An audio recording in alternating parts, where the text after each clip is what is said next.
বন্ধু, আপনি কি কোনোদিন ভেবে দেখেছেন যে আপনার আধার কার্ড দিয়ে তোলা কতগুলি সিম কার্ড এখন অ্যাক্টিভ হয়ে আছে? অন্যেরা আপনার আধার কার্ড দিয়ে তোলা সিম কার্ড ব্যবহার করছে। আসুন, এই ভিডিওটা সম্পূর্ণ দেখলে আপনিও শিখে যাবেন যে আপনার আধার কার্ড দিয়ে তোলা কতগুলি সিম কার্ড অ্যাক্টিভ হয়ে আছে, এবং সেই সিম কার্ডগুলির মধ্যে যেগুলি আপনার অজানা সেগুলিকে কিভাবে বন্ধ করতে হয়। ভিডিওটা স্কিপ না করে সম্পূর্ণ দেখবেন।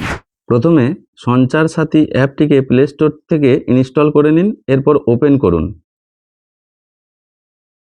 এরপর ইংলিশ ল্যাঙ্গুয়েজটিকে সিলেক্ট করে প্রসিড করুন। এরপর এক্সপ্লোরে টাচ করে প্রসিড করে দেন।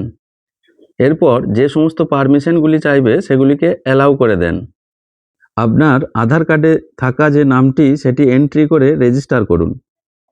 এরপর সেন্ড বাটনে টাচ করলে আপনার সিম ওয়ানে থাকা সিমটি এখানে ভেরিফাই হবে। এছাড়াও আপনার নামে যদি দুটো সিম আপনার ফোনে লাগানো থাকে তাহলে দুটোই ভেরিফাই হয়ে যাবে। এরপর no mobile connection in your name এই অপশনটিতে টাচ করুন। দেখুন, আপনার মোবাইলে থাকা দুটি নাম্বারই যদি আপনার নামে থাকে তাহলে ওপরে শো করে যাবে। এছাড়াও নিচে মোবাইল নাম্বারস রেজিস্টার্ড ফর, সুতরাং আমার আধার কার্ডের সঙ্গে 4টি মোবাইল নাম্বার রেজিস্টার হয়ে আছে, এখানে নিচে শো করে যাচ্ছে। কিন্তু এখানে 4 নাম্বার সিরিয়ালে যে মোবাইল নাম্বারটি শো করছে লাস্টে 72, সেই নাম্বারটি আমি ব্যবহার করি না, কিন্তু আমার আধার কার্ডে সেই নাম্বারটি অ্যাক্টিভেট হয়ে আছে। সেই নাম্বারটিকে বন্ধ করতে সেটিকে সিলেক্ট করে নট মাই মোবাইল নাম্বারে টাচ করে ওকে করুন। এরপর সাবমিট করে কনফার্ম করুন। সঙ্গে সঙ্গে একটা রিকোয়েস্ট আইডি আপনাকে প্রোভাইড করে দেবে।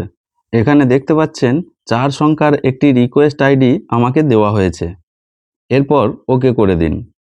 কিছুদিন পরে সেম পেজটি ওপেন করবেন এবং ট্র্যাক ইওর সাবমিটেড রিকোয়েস্টে টাচ করে একটু নিচের দিকে এসে আপনার প্রাথমিক মোবাইল নাম্বারটিকে সিলেক্ট করে রিকোয়েস্ট আইডিটি সঠিকভাবে টাইপ করবেন এবং ট্র্যাকে টাচ করলে আপনি দেখতে পাবেন আপনার সিম বন্ধ করে দেওয়ার যে আর্জিটি আপনি জানিয়েছিলেন সেটি কোন পর্যায়ে আছে, না আপনার সিমটি অলরেডি ডিঅ্যাক্টিভেট হয়ে গেছে।